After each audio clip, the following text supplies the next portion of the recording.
और दिल्ली वालों की सरकार बताओ कितने सालों से चल रही है, और उसके बावजूद भी पूरी सरकार लगी हुई है यहां पर। न केवल सरकार लगी हुई है,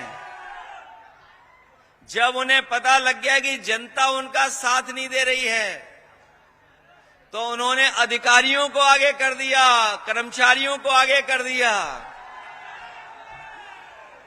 लेकिन अधिकारी और कर्मचारी मनी मन ये जानते भी हैं कि अब भारतीय जनता पार्टी बचने वाली नहीं है यहां पर।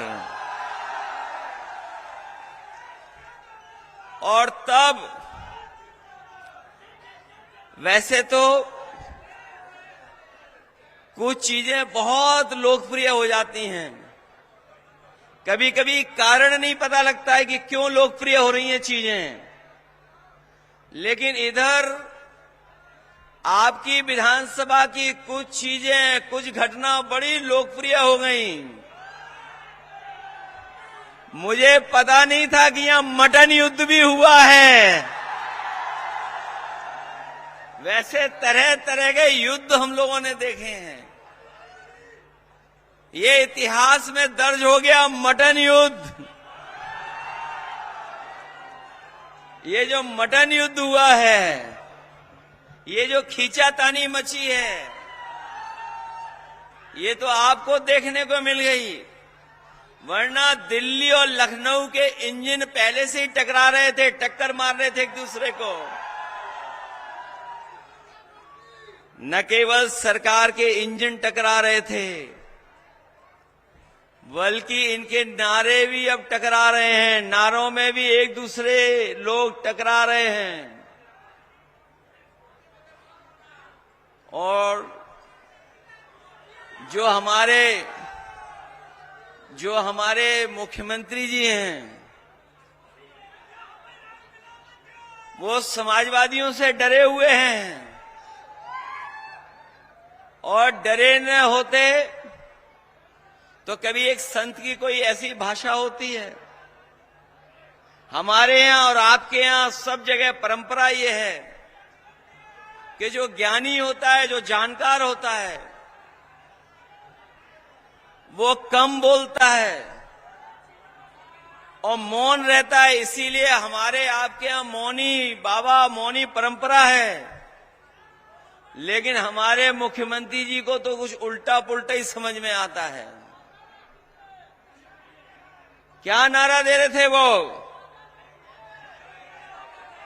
बटेंगे तो कटेंगे। लेकिन पीडीए के लोगों ने कह दिया हम लोग जोड़ेंगे और जीतेंगे भी। ये जो एनडीए वाले लोग हैं, ये एनडीए वाले लोग नकारात्मक हैं, ये नेगेटिव लोग हैं। और इनकी जो एनडीए की शुरुआत होती वो नकारात्मक शुरुआत है। एन मतलब नकारात्मक। और ये नकारात्मक केवल हमारे आपके लिए नहीं है, ये नकारात्मक लोग हैं हमारे दलित भाइयों के लिए। ये नकारात्मक लोग हैं हमारे पिछड़ों के लिए। ये नकारात्मक हैं आदिवासियों के लिए। ये नकारात्मक हैं हमारे अल्पसंख्यक भाइयों के लिए। और इनकी नकारात्मक सोच है हमारी आधी आबादी के लिए भी। ये एनडीए के लोग और खासकर भारतीय जनता पार्टी के लोग नकारात्मक लोग हैं। और सोचिए क्या फुल फॉर्म निकाला हमारे मुख्यमंत्री जी ने। पीडीए का फुल फॉर्म कुछ निकाला था किसी सभा में। मुझे ये समझ में नहीं आया कि एच कहां से आ गया, पावर हाउस कहां से बन गया पीडीए। और सोचिए पीडीए से इतने डरे हुए हैं कि इन्हें डीएपी की बोरी भी पीडीए नजर आ रही है।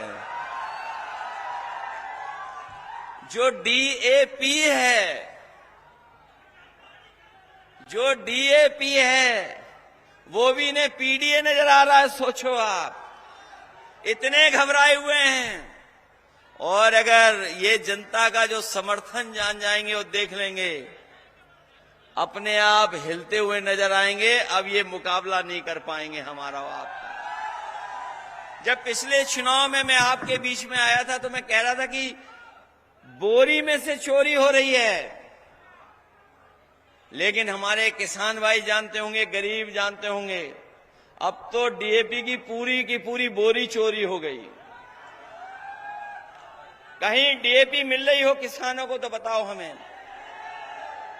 जब किसान को जरूरत है अपने खेत की पैदावार को बढ़ाने के लिए, उस समय ये सरकार डीएपी उपलब्ध नहीं करा पा रही, खाद उपलब्ध नहीं करा पा रही, आय दोगुनी की बात की, धान की कीमत नहीं दिला पा रही, अगली फसल जो आएगी उसकी तैयारी नहीं की है सरकार ने कि खरीदेंगे किस कीमत।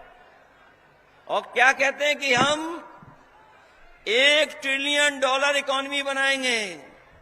हमारे मिर्जापुर के साथियों, ये 1 ट्रिलियन इसलिए अंग्रेजी में बोल रहे हैं जिसको आपको समझ में नहीं आए। ये 1 ट्रिलियन कोई नहीं समझता कि 1 ट्रिलियन क्या है, इसीलिए वो कह रहे हैं हम 1 ट्रिलियन की अर्थव्यवस्था बनाएंगे। और क्या कहते हैं कि कानून व्यवस्था के सवाल पर हम जीरो टॉलरेंस है, हमारी जीरो टॉलरेंस है। इनकी जो जीरो टॉलरेंस है कानून व्यवस्था, वो पूरी जीरो हो गई। पहले तो आपको पता होगा कि पुलिस चोर बदमाशों को पकड़ती थी।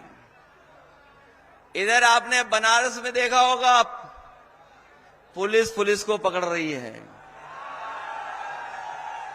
और बलिया गाजीपुर वाले भी जानते होंगे, एक बड़ा अधिकारी भेजना पड़ा तब पुलिस पकड़ी गई। वहां रंगे हाथों पकड़े गए। और जब बनारस में पकड़े गए तो हम लोगों ने जब सवाल खड़ा किया तो उन्होंने कहा कि ऐसी कोई घटना नहीं हुई। हम अपने खोजी पत्रकार साथियों का धन्यवाद देना चाहते हैं कि वो भी सीसीटीवी का कैमरे का खोज करके ले आए और दिखा दिया कि एक पुलिस के अधिकारी बड़ा बक्सा लेकर के जा रहे थे। बाद में कार्रवाई करनी पड़ी। और सच्चाई तो ये है कि इतनी लूट कभी किसी सरकार में नहीं हुई होगी जितनी लूट इस सरकार में हो रही है। जब 100 नंबर बनाया गया था पुलिस के लिए तो इसलिए बनाया गया था कि गांव गरीब दूर दराज जो रह रहा है, अगर संकट और परेशानी में है तो वो अगर फोन मिलाएगा तो पुलिस उसके पास पहुंच करके मदद करेगी। लेकिन सरकार ने जब से 100 से 112 किया है, अपनी पुलिस ने भी रेट बढ़ा लिया है। और अब ये 100 नंबर 112 मदद नहीं कर रही है, दोनों पार्टियों को उठा करके थाने में ले जाने और तब जाकर के हिसाब किताब हो रहा है थाने में जाकर के। सोचो ये स्थिति पैदा हो गई।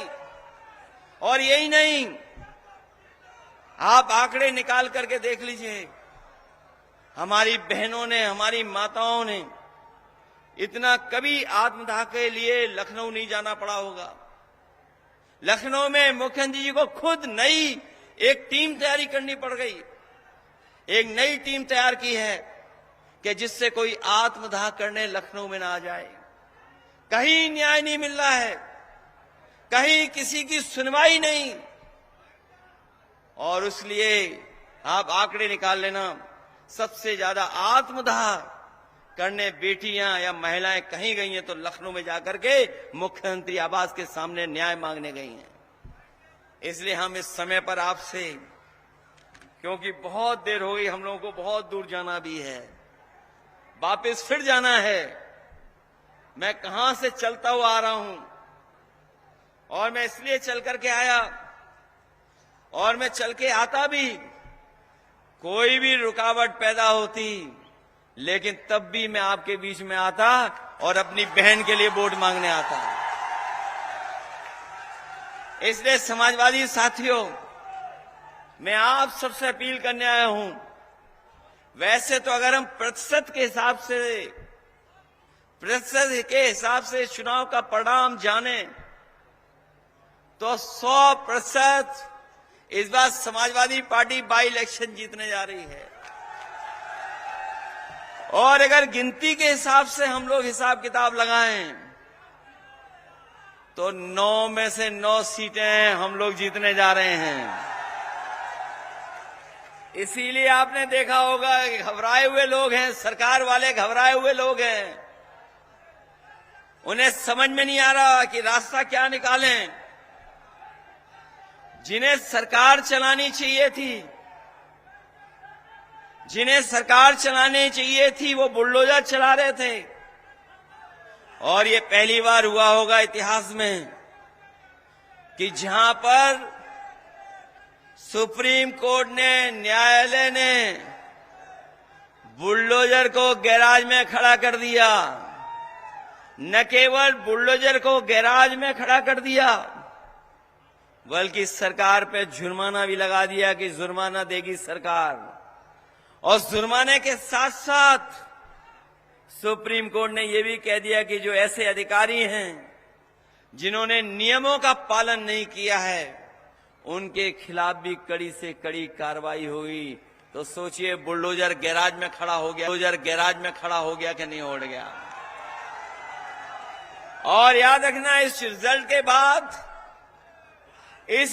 के बाद और महाराष्ट्र के परिणाम के बाद जो लोग समाज में अंदर ही अंदर बारूद की सुरंग खोद रहे थे, उन्हें यही नहीं पता है कि अंदर ही अंदर उन्हीं के लोग सुरंग खोद करके कुर्सी छीनना चाहते हैं।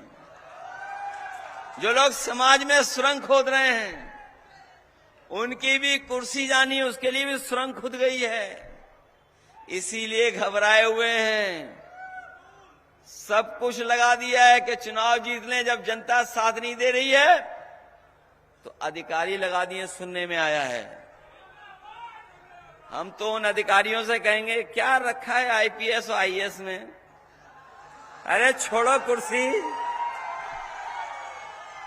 हम भी इंजीनियर हो जाते। हम भी इंजीनियर नहीं बने, हमने भी कुर्ता पजामा पहन लिया और लाल टोपी लगा ली। हम आपसे भी कहेंगे, बड़ा शौक है वोट डालने का, वोट डलवाने का, रोकने का, तो कुर्ता पजामा सिलवा लो। उधर थोड़ा दिक्कत होगी टोपी पहनने में, हमारे संग लाल टोपी लगा लो।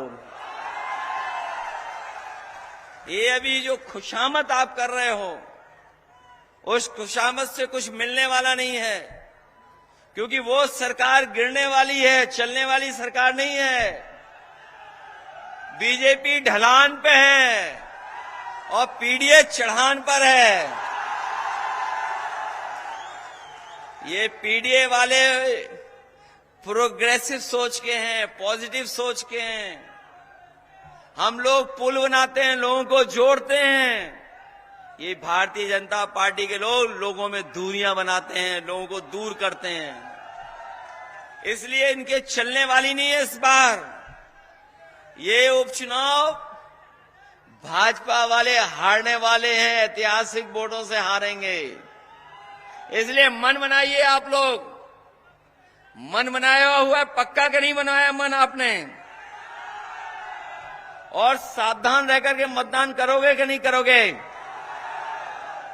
अगर आपको एक बार रोकें तो दोबारा वोट डालने आओगे कि नहीं आओगे आप?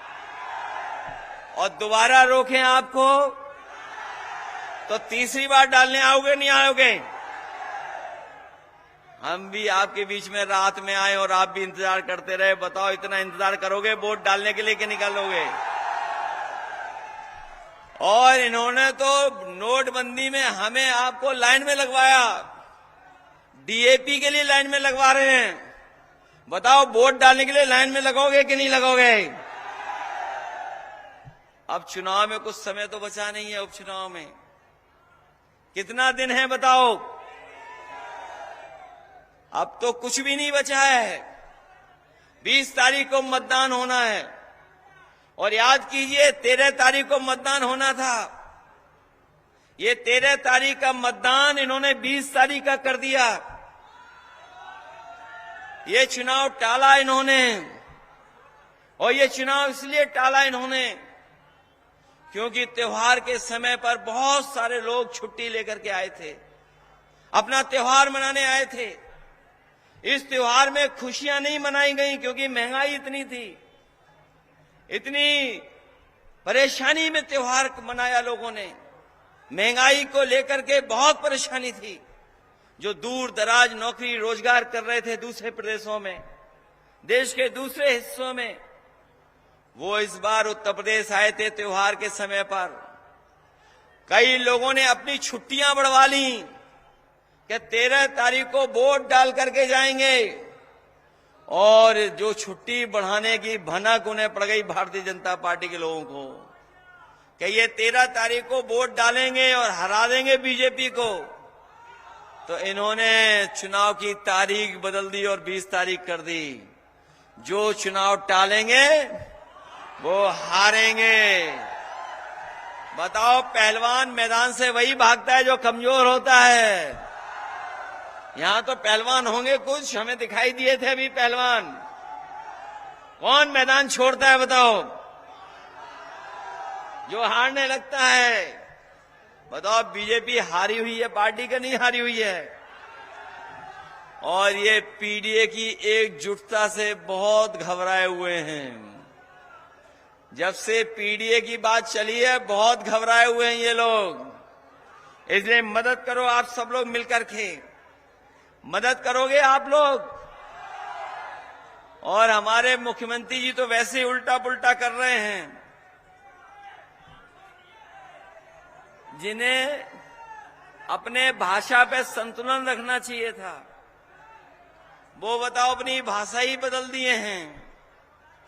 जिन्हें मृदुभाषी होना चाहिए था, बताओ कितने कटुभाषी हैं। क्या क्या बोल रहे हैं, क्या क्या बोल जा रहे हैं।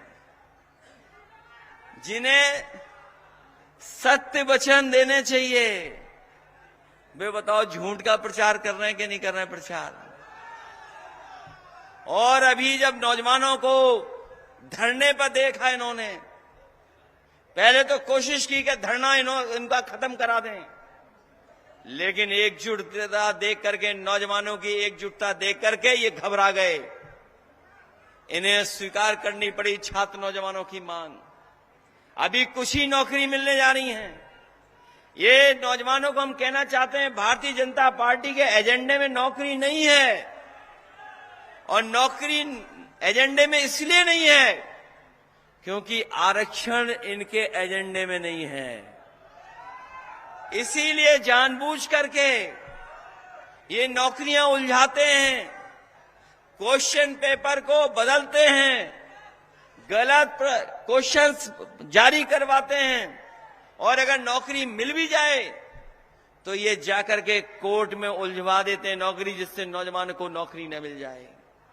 इसलिए हम आपसे निवेदन करना चाहते हैं, उस समय भी निवेदन किए थे कि जब लोकसभा का चुनाव था, हम लोगों ने कहा देश के संविधान और लोकतंत्र पे खतरा है।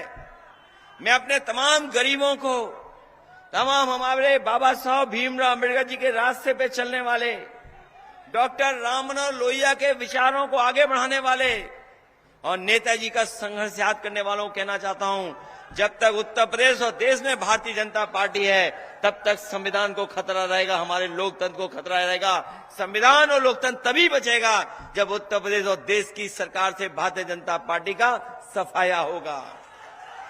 क्या आप नहीं देख रहे, जो हमें और आपको बाबा साहब भीमराव अम्बेडकर जी ने अधिकार दिया, एक वोट डालने का, एक वोट डालने का अधिकार जो मिला है, बताओ भारतीय जनता पार्टी तरीके नहीं अपना रही कि रोक लें हम इनका वोट, कि वोट डालने ना जा पाए। तरीका अपना रहे कि कैसे इनको रोक लें, दबाव बना लें।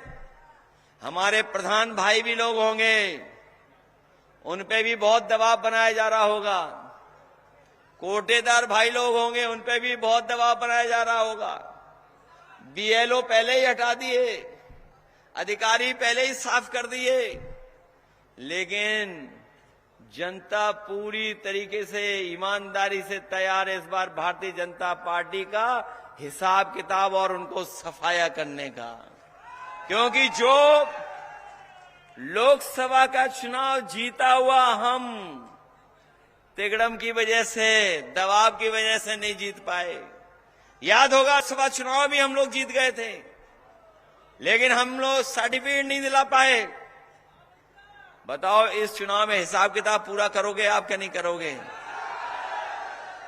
ये जो हमारी बहन लड़ रही इनका मनोबल बढ़ाओगे आप लोग? अब तो मैं भरोसा करके जाऊं कि इस विधानसभा के लोग डरेंगे नहीं न घबराएंगे। बताओ मुख्यमंत्री जी हमें कहते हैं कि हम माफिया हैं, हमें कहते हैं अपराधी हैं। मुझे लगता है कि वो जब सुबह निकलते होंगे तब आईना नहीं देखते होंगे।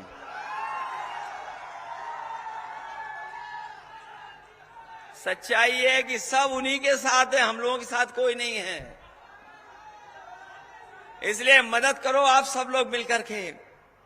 जब आपने इतने देर इंतजार कर करके इस कार्यक्रम को सफल बनाया है, हमें पूरा भरोसा हो गया है कि ये नौजवान भूखे प्यासे रह करके भी वोट डालने का काम करेंगे।